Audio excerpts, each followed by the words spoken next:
Welcome back, everybody. I am going to do this video in kind of a voiceover mode, and the reason for that is in the south where I live, we have this little insect called the cicada, and it makes a buzzing noise. Actually, there are thousands of them, and they all make this buzzing noise together, and it basically completely destroyed the audio that I did originally. So, without further ado, what we've got here is our carpet.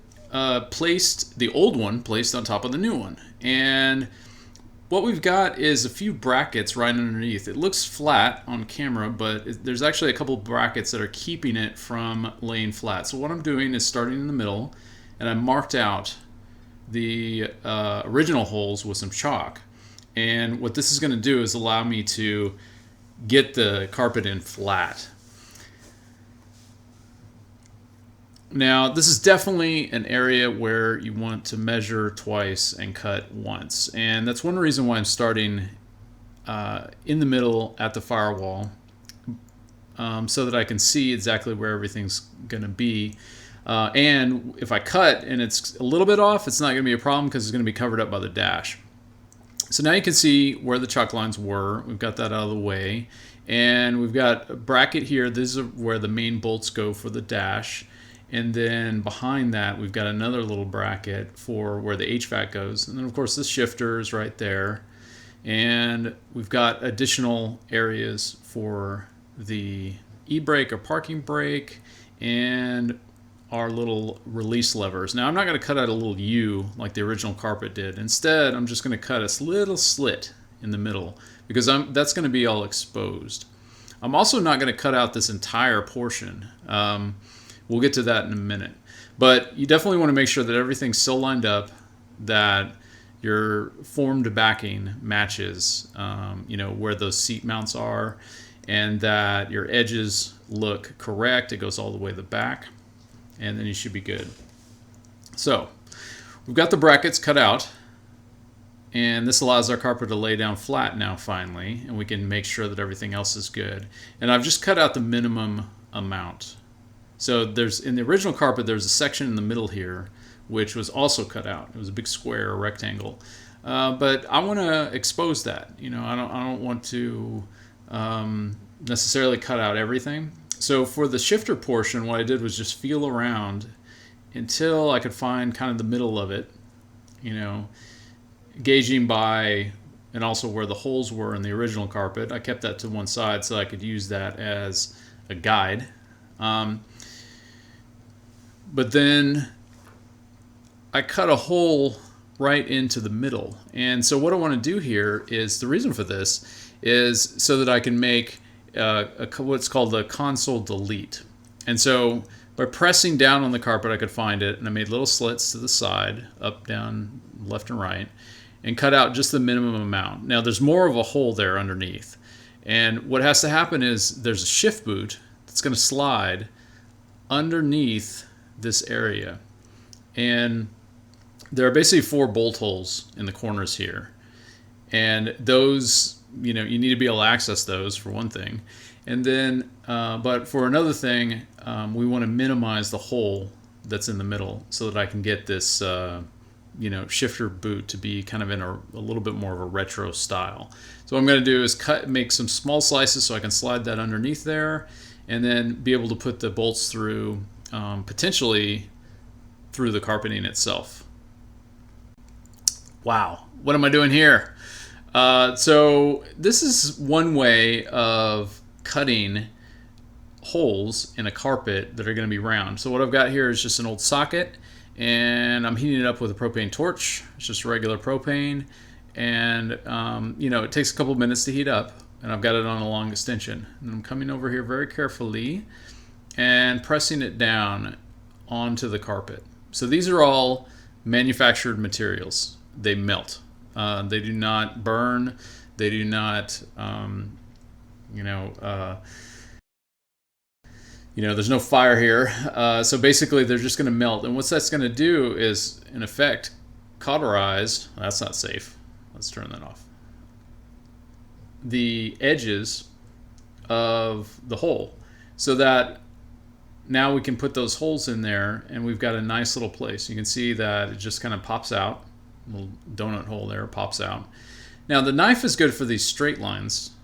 That's fine. But for round lines, it's kind of hard to cut in a small circle like that with a razor or knife or something like that, and definitely not scissors. That's just going to hose it up completely. For the straight cuts afterwards, to do the same sort of sealing to avoid fraying, you can heat up a little blade. Here I've got an old X-Acto knife, and you just run it along the edges of your cut, and that's going to keep it from fraying it any further. Good example of this is the slit I cut for the levers. And so what I did was just roll the material underneath the levers and figure out exactly where I needed to cut, and then I pulled it off very slowly, so it wouldn't fray, and then made the cut, and then put it back on to test fit it. But then what I'll do is just pull this off of here and then treat the cut with the heated knife, and so that blade is going to melt the edges and cause it to make it so that it won't fray. As you're working those levers up and down, it's basically going to want to fray, so that'll avoid all that. All right, so we got the HVAC assembly back in. It's bolted up to that bracket that was sticking out in the back, and we've got the nuts back on, and I've got all my wiring, my kind of horrible mess of wiring, bundled up so that it is available. With that all positioned, we are all set to get the dash back in the car. We've also made some final cuts. There's a number of little small things that need to be done. This is one that is best done when the dash is out, is that dead pedal there. And so you make a couple of kind of square cuts there so that it can reach in there. And then we make sure the edge is good, and then we should be all set. All right, the dash is in. Now the dash insertion process is almost exactly the same as removal. And what you want to do is basically I was holding it by the middle support bar, so my hand was just sort of reached down under there in the center, and you can see the bar kind of hiding in there. It's black now because I painted it, but you hold it by that, and your other hand is against the lower part of the plastic, and then you just kind of step into the car. The seats are out still, so that's easy to do. And then I just kind of sat down on the parcel shelf there, and then kind of lowered the dash down so that it was on the trans tunnel, and then you can move it forward. You can't really, it has to be moved in fairly level with the top of the firewall. There's a little metal lip at the top of the firewall that goes along there, and you really can't have the dash much above that. And the reason why is because the A-pillars tilt in, and you will not be able to rotate the dash through past the A-pillars because of that tilt that they've got. You have to kind of slide it in. So once it's slid in, the last part, when you're about an inch or so away from the windshield in the back, the last piece, which is a little bit tight, is the bolt holes. And so you kind of have to give it a good push at the base here. You don't want to push on the plastic, but once you push on the base, it'll slide past, and the clearances are pretty tight right there. It'll slide past there, and then the bolt holes will line up. And you can see we've got everything all set. Now, once we got that in, we'll need to reattach our plastic tabs. And I just did that with a staple gun. It's a little interesting because hard to drive the staples through the plastic and the carpet at the same time, but with a little bit of effort you can do that. It may take a couple of tries. But then I saw this. There's sort of like a defect in my carpet, and so this is something that you kind of have to look for. There's kind of a gash right here where it just barely fits.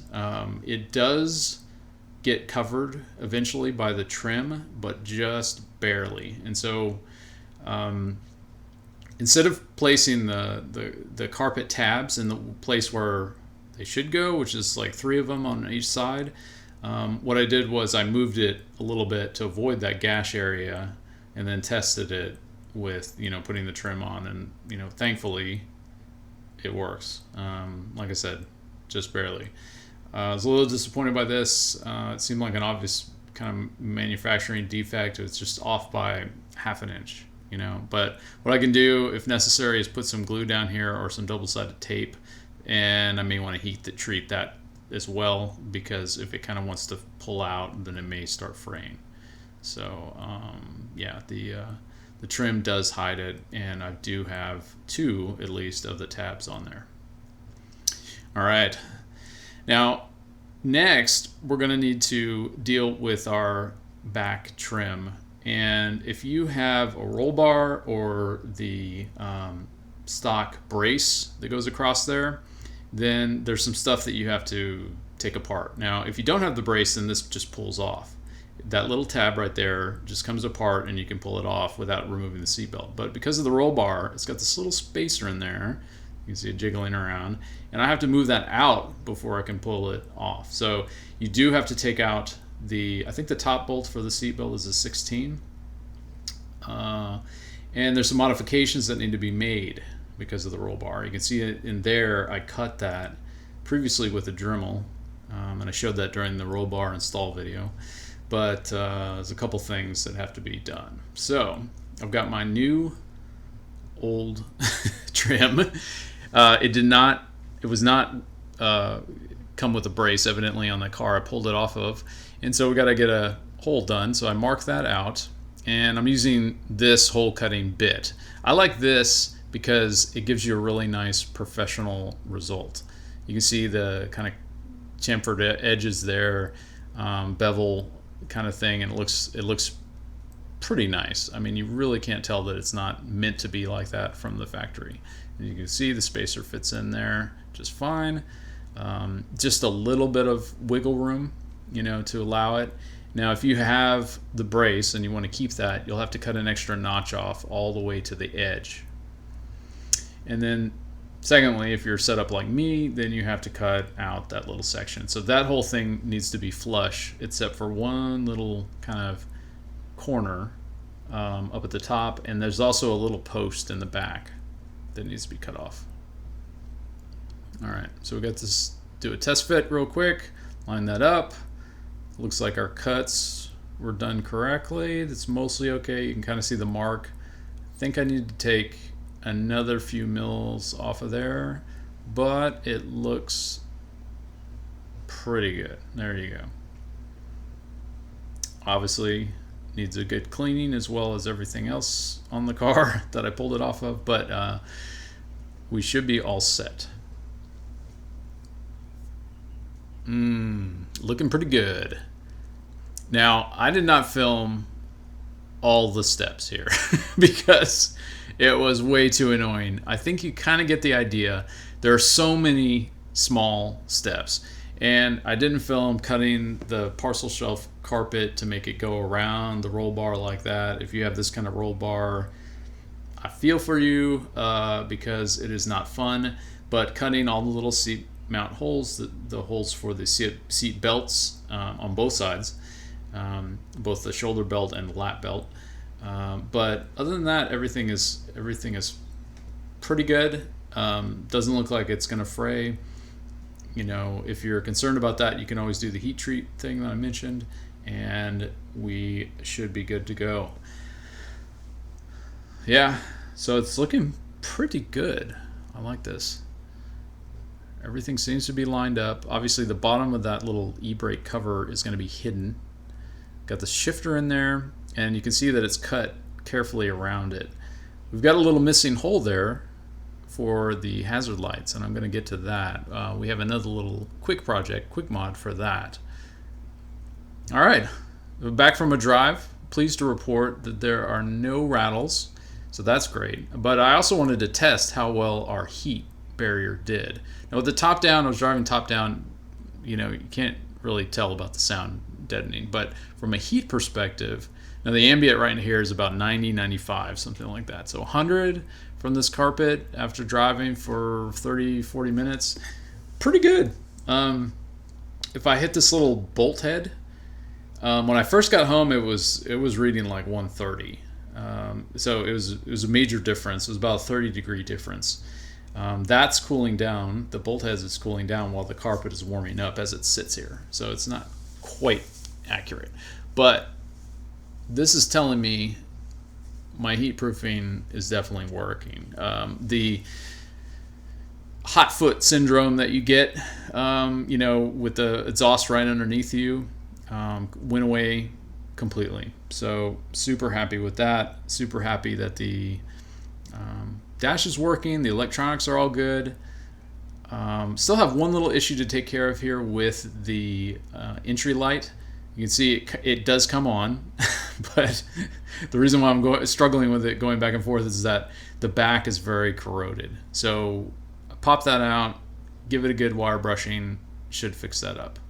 But yeah, the other entry light's fine. It had a burned out bulb, actually. I had to replace that. But the other thing is good, including my little DIY garage door opener switch that was formerly the cruise control switch.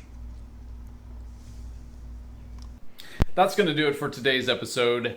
If you've enjoyed this content and want to see more, consider subscribing. I've found that 90% of you are not subscribed. So I get a ton of views from non-subscribers. I'd love to see you join us and see all the upcoming videos I have planned. So we have several. I actually have 3 videos in the pipeline already that has largely been finished filming. So that's coming up related to the interior series, and then I also have some other stuff finally getting back to some tuning stuff. So that's coming up. So thanks again for watching, and I'll see you next time.